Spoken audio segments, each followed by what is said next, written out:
It's traditional for politicians to publish a New Year message, and it's usual for that message to consist of an upbeat review of the past year and an optimistic message of hope for the year ahead.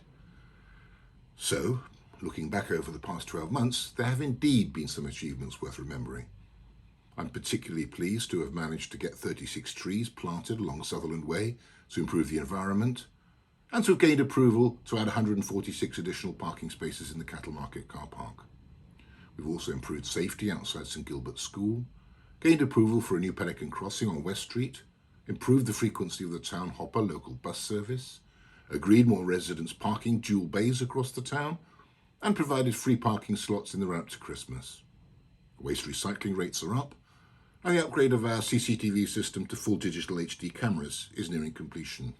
It's also good to see the new day treatment centre under construction at the hospital, and the last of 127 new affordable homes for local people nearing completion next door to Morrison's. The County Council has agreed a progressive new transport strategy for the town.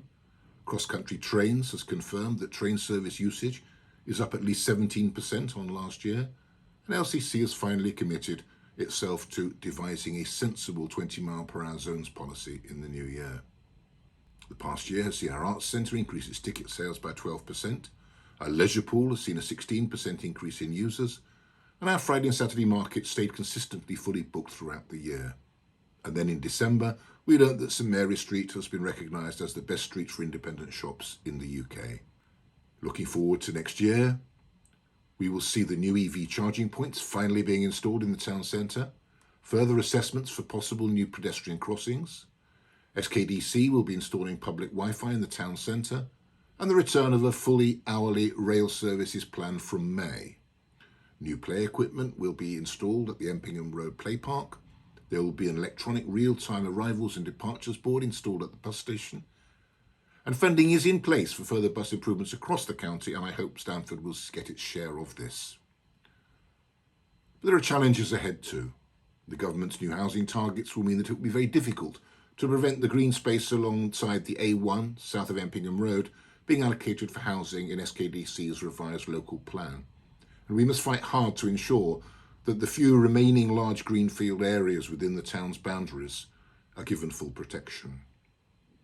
Our local healthcare services remain overstretched, and again we need to campaign hard to secure improvements in both GP services and hospital urgent treatment services in the town. There is also no end in sight to the continuing lack of resources for local councils like ours. Councils cannot continue forever dipping into dwindling reserves and deferring major spending on maintaining their buildings. But the biggest challenge of all for our local government in 2025 is the proposed abolition of our district and county councils and their reorganisation into a single unitary council serving a population of at least 500,000 people. Existing small unitary authorities like Rutland will also be included in this process. If Stamford were to become part of a unitary authority formed solely from existing Lincolnshire districts, then that would have to include the City of Lincoln, North Kesteven, South Holland and Boston Borough to make up the 500,000. The Town Council would, however, remain unchanged. Merging Rutland, Melton and South Kesteven gets nowhere near the 500,000. Merging Peterborough, Rutland, South Kesteven and South Holland does meet the 500,000 people requirement though. Negotiations between SKDC and neighbouring councils have barely begun, but it is important that local communities air their views strongly if we want to avoid being forced into any merger against our wishes. So, that's the traditional local councillor New Year message done. But this year I think there's a lot more that needs to be said. I don't usually express many opinions about national politics and how it affects us, but now I really feel that I should.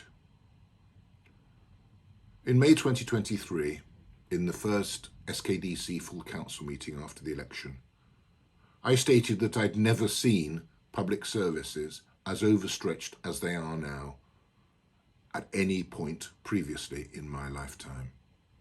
Nearly 2 years on, this still remains true. Sadly, despite a change of government in Westminster 6 months ago, there seems little prospect of any tangible improvement soon. The fact is that our country has a stagnant economy, is burdened with a massive national debt, and has a broken political system. Our country seems more divided than ever before, and our multimedia world makes spreading disinformation far too easy. Our political parties encourage us to believe reassuring untruths rather than to face up to uncomfortable facts. Too many of us seem to hanker for a return to an idealised past, rather than facing up to the challenge of building a better future. Our expectations have been dumbed down, and we no longer expect the same good standards from our politicians as we did in the past. Worse than that, we now have some party politicians deliberately sowing the seeds of division and discontent for their own political ends. All of this has to stop, and the sooner the better. But it will only stop if our grassroots communities unite to make it stop. For democracy to work effectively, we all need to participate effectively, and we all need to participate as well-informed citizens who are not being misled by those promoting their own vested interests. To work effectively, our democracy also requires politicians who really care about their communities and care more about those communities than they do about their own careers and their own ideologies. My personal desire to bring this change about is stronger now than it was when I was first elected a councillor in 2021.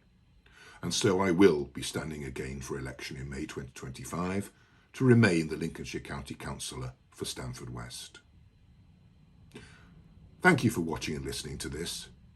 I hope it provides food for thought, and I look forward to reading all the reactions it receives. And finally, Happy New Year. Let's make it a good one.